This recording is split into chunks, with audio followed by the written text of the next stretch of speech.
एक बेलपत्री के पत्ते में क्या औषधि है, जिस दिन आप जान जाओगे उस दिन बेलपत्री के पेड़ को कभी नहीं तोड़ोगे। हां, बेलपत्री का वृक्ष सूख गया, हरा नहीं रहा, पत्ते नहीं है, हरापन नहीं है, पूरा सूख गया। बेलपत्री के वृक्ष को बजा कर देखो, पूर्ण तरह से अगर सूख गया है, तब उसकी जो जड़ निकाली तुमने, उस जड़ को निकालकर इधर उधर फेंकना नहीं, उसका चंदन बनाकर एक मुठिया बनाकर तैयार रखो। और जब तुम्हारे जीवन में तुम्हें लगे कि हरे वृक्ष को नहीं काटना, हरे वृक्ष को बेकार नहीं करना, जो बेलपत्री का वृक्ष सूख गया हो, जो पत्ती नहीं आ रही, फल नहीं आ रहा है, पूरा सूख गया, उसको तुमने बजाकर देख लिया कि बेलपत्री का वृक्ष पूर्ण तरह से सूख चुका है, ये किसी काम का नहीं रहे, थोड़े समय के बाद लोग इसे काट लेंगे, उसमें पत्ती नहीं आती, फल नहीं आता, पूरा सूख गया है, उसमें ना पत्ती है ना फल है, अड़भंगा है, बिल्कुल खाली। उस बेलपत्री के वृक्ष की जड़ को, उस तने को, उसको निकाल लो और उसकी एक अच्छी मुठिया बनाकर तैयार हो। उस मुठिया को तुम्हारा मन पड़े, जिस दिन तुम्हारे पास में चंदन घिसने का सिलवट्टा हो,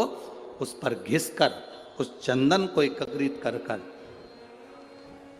एक प्रदोष,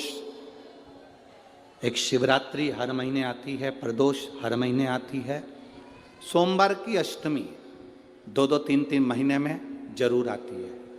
अगर आपने प्रदोष के दिन शंकर भगवान को बेलपत्री का चंदन लगाया है, शिवरात्रि के दिन आपने बेलपत्री का चंदन लगाया है, और यदि सोमवार की अष्टमी के दिन बेलपत्री का चंदन लगाया है, इन तीनों डब्बी को आप अलग अलग कर लीजिए। एक डब्बी रख लो आपके पास में कि मैंने सोमवार की अष्टमी के दिन बाबा को चंदन का लेपन करा है और बेलपत्री का चंदन लगाया। उस चंदन को निकालकर शिवलिंग में से निकालकर एक डब्बी में भर कर रख लीजिए, या तो कोई प्लेट में उसको सुखा लो, प्लेट में सुखा लो उसको, और प्लेट में सुखा लो उसको, और या तो गोली बनाकर उसकी गोली बनाकर रख लो। दूसरा, प्रदोष के दिन बाबा को जो तुमने बेलपत्री का चंदन लगाया, परंतु याद रखना हरे वृक्ष की डंडी को नहीं सुखाना है, सूखा हुआ वृक्ष। और यदि आपने प्रदोष के दिन का चंदन बनाया है तो उसको बाबा पर लगाकर उसके लेपन को आप निकालकर उसकी गोली बनाकर ले लीजिए। तीसरा, शिवरात्रि के दिन आपने बाबा को अगर बेलपत्री का चंदन लगाया है तो उसको शिवलिंग पे से उतार कर उसको प्लेट में सुखाकर उसकी गोली बनाकर रख लीजिए। अब प्रयोग करिएगा, कभी मौका मिल जाए तो प्रयोग कर कर देखिएगा। शरीर में कहीं पर भी गांठ पड़ गई हो और डॉक्टर कह रहा है कि इसका ऑपरेशन जरूरी है, तो प्रदोष के दिन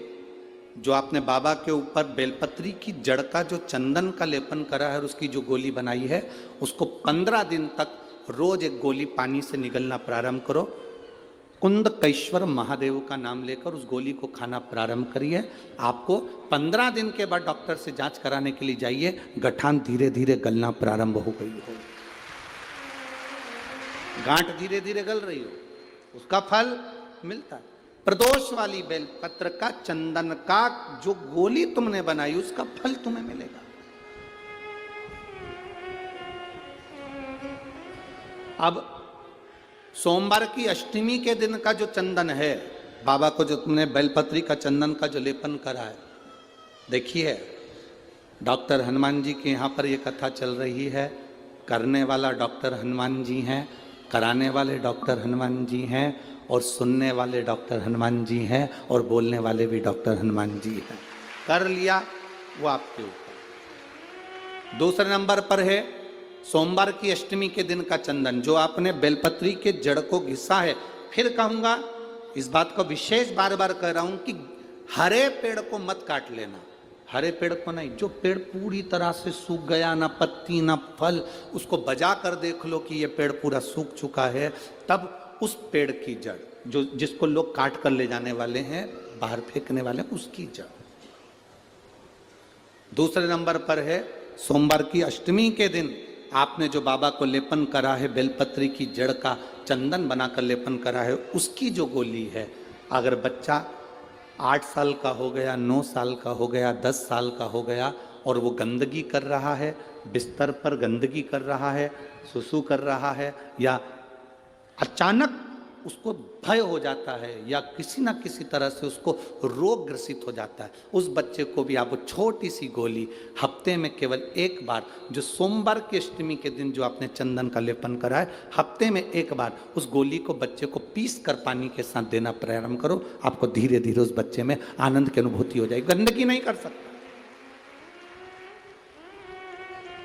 अब तीसरे नंबर पर है शिवरात्रि के दिन जो हमने बाबा को बेलपत्री के चंदन का लेपन करा। शिवरात्रि के दिन, शिवरात्रि के दिन हमने बाबा को जो बेलपत्री का चंदन का लेपन करा, उस चंदन की गोली, कभी डॉक्टर कह दे कि तुम्हारे रीढ़ की हड्डी में गैप हो गया है, तुम्हारी पीछे की जो रीढ़ की हड्डी उसमें गैप हो गया है, या आपकी जो हड्डियां हैं वो कमज़ोर हो गई हैं, या घुटने की हड्डी कमज़ोर हो गई है, कुर्सी पर बैठना पड़ रहा है, तो उस समय पर हफ्ते में 2 बार जो तुमने शिवरात्रि के दिन बाबा को चंदन का लेपन करा और उसकी जो गोली बनाई, वो हफ्ते में 2 बार आप उस बेलपत्री के चंदन की गोली को लेना प्रारंभ करो। रीढ़ की हड्डी में जो गैप होगा वो भराना प्रारंभ हो जाएगा। शिव तत्व है। हमने गोली का क्यों बोला? हम बोल देते कि चंदन को तुम बस ऐसे ही चाट लो, पर गोली इसलिए कि वो सूख जाएगी तो वो आपके काम में आराम से आ सकती, सूखने चंदन का ले, उस चंदन का सुख है। महाराज बोल बम का नारा है, सारी समस्या का हल, शिव की भक्ति हमारा एक आनंद, शंकर की एक भक्ति का। सती मैया